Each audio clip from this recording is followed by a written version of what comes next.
교갑제TV 시청자 여러분 안녕하십니까. 2021년 12월 22일 낮 12시 26분입니다. 정의당 여영국 대표가 아주 강경한 성명서를 발표를 했습니다. 대장동 게이트와 관련해 가지고 핵심 관계자들이 잇따라 극단적 선택 또는 아주 이상한 죽음을 맞는 데 대해서 이재명 민주당 대통령 후보를 향해서 후보로서의 행동을 멈추고 죽음 앞에 책임지라고 했습니다. 입장문을 발표를 했는데 이런 요지입니다. 대통령이 뭐라고 하늘 같은 사람 목숨이 둘씩이나 희생되어야 하나. 이게 아주 폐부를 찌르는 글입니다. 대통령이 뭐라고 하늘 같은 사람 목숨이 둘씩이나 희생되어야 하나.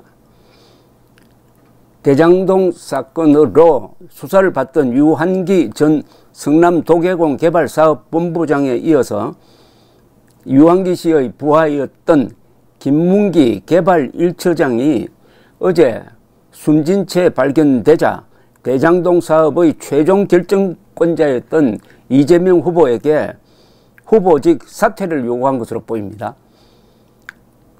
여영국 대표는 이어서 이재명 씨를 향해서 나라를 바르게 하고 사람들 살만한 사회 만드는 게 대통령이 하는 일인데 오히려 나라를 어지럽히고 있고 사람을 죽이고 있다. 진실은 미궁으로 빠져들고 내일 아침에는 또 어떤 끔찍한 이야기가 들릴지 두렵다. 명복을 빌고 조의를 표하는 게 책임지는 게 아니다. 대선 후보 자격을 정지하고 진실에 기초한 주권자 선택을 방해하는 일체의 행위에 책임져야 한다. 후보 스스로 휴대폰 포렌식 조사를 받아서라도 대장동 관련 의혹을 명확히 밝히고 아무 조건 없이 특검을 수용하기 전에는 대선 관련 일체의 행위를 해서는 안 된다. 선거운동하지 말라는 거죠. 문재인 대통령을 향해서도 이렇게 이야기를 했습니다. 대통령이 만들려고 했던 나라다운 나라가 지금 이 모양이냐. 사람이 먼저라고 했는데 사람이 죽어가는 지금 뭘 하고 계시냐. 진실을 밝혀 사법 정의를 지켜야 할 검찰의 무능과 직무유기에 책임을 물으시라. 상설특검 시행 등 대통령이 최종 책임을 져야 한다고 지적했습니다.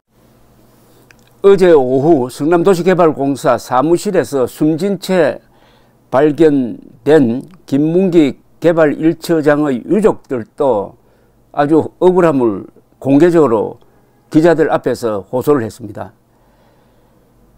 성남도계공 개발사업본부 사무실 앞에서 유족들은 김 처장이 오늘 막내 동생에게 전화를 하여 회사가 자신을 고소해 괴롭다.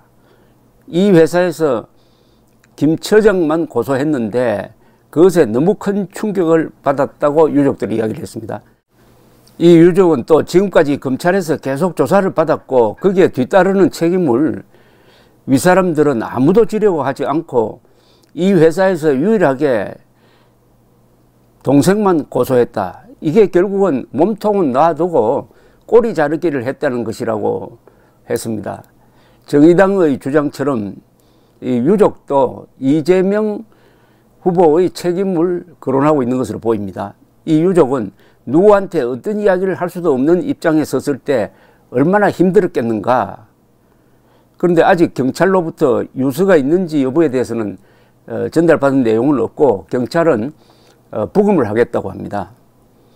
성남도계공 직원들은 어제 오후 8시 30분쯤 공사 사옥 1층 사무실에서 김 처장이 숨진 채 쓰러져 있는 것을 발견하고 경찰에 신고를 했습니다. 김 처장은 최근 극단적 선택을 했던 유한기 개발사업본부장 부하였습니다. 김 처장은 성남도계공이 화천대유가 참여한 성남의 뜰 컨소시엄을 우선 협상 대상자로 선정할 당시 1, 2차 평가에 모두 참여해 점수를 몰아주었다는 의혹을 받고 있습니다. 그것보다 더 큰 것은 사업협약서 검토 의견서에 초과 이익 환수 조항을 넣었다가 7시간 뒤에 해당 조항을 삭제하는 데 관여했다는 의혹이 이게 아주 핵심적인 겁니다.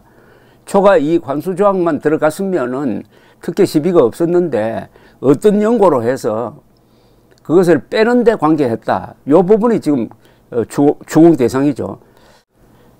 성남 도계공을 그만두어 가지고 민간인 신분인 정민용 변호사가 지난 9월 이 공사를 방문하여 비공개 자료인 민간사업자 평가 배정표 등을 열람하도록 도와주었다. 이게 이 공사의 자체 감사를 거쳐서 중징계 의결 통보를 받고 검찰에 고발까지 검토를 하고 있었다.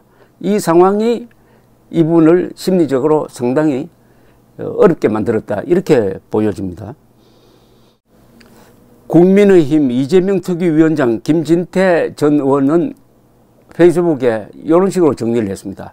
대장동 사건 성남 도계공 김문기 처장이 갑자기 사망했다. 종교 참고인이나 피의자가 사망한 게 한두 번이 아니다. 문재인 정부 들어 벌써 23번째라는 이야기가 있다. 최근에 유한기 씨가 그랬고 노회찬 의원도 손혜원 의원 남동생도 그랬다. 왜 꼭 중요한 사람들이 사라질까? 대장동 사건의 핵심은 초과 이익 환수 조항을 삭제하여 화천대유 몰빵을 만든 사람이 누구냐는 것이다. 고 김문기 처장이 그 삭제를 반대했다가 위선에 의해 결국 삭제됐다고 알려지고 있다. 이제 진실을 말해줄 사람이 거의 안 남았다. 이재명 후보와 정진상을 조사해서 밝혀야 하는데 검찰이 조사를 안 하고 뭉개고 있으니 애꿎은 사람이 자꾸 죽어나간다. 누가 또 불행한 일을 당할지 모른다.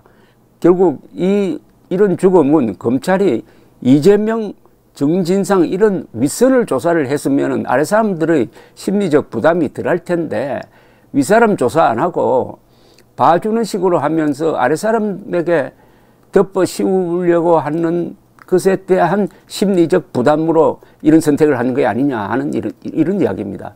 그러니까 이재명을 보호하기 위한 수사가 결국 이 두 사람의 죽음에 연결되어 있다는 문제제기입니다. 김진태 전 의원은 또 검찰은 수사 대상자 신변 관리에 책임이 있다. 주요 수사 대상자가 불안한 상태면 긴급 체포를 해서라도 불상사를 막았어야 했다. 오늘 이재명 특위에서 긴급히 중앙지검을 방문해 따질 계획이다라고 했습니다. 그렇습니다. 이 수사는 사람을 꼭 잡아 넣어가지고 감옥에 보내는 것이 목적이 아닙니다. 이 수사를 하지 않으면은 린치를 당할 가능성이 있습니다. 린치는 사형이라고 그러는데 개인이 보복을 한다 이겁니다. 개인적 보복을 막고 또 뭐 자살을 해버린다든지 또는 증거인멸을 해야 속이 시원한 사람들로부터 뭐 암살을 당한다든지 이런 걸 막기 위해서 국가 공권력이 그 사람을 보호하는 게 구속일 수도 있습니다. 왜 이런 불상사가 나도록 검찰이 방치했느냐? 왜 사건 관계자 신병 보호를 제대로 하지 않았느냐 하는 문제 제기는 아주 중요합니다. 감사합니다.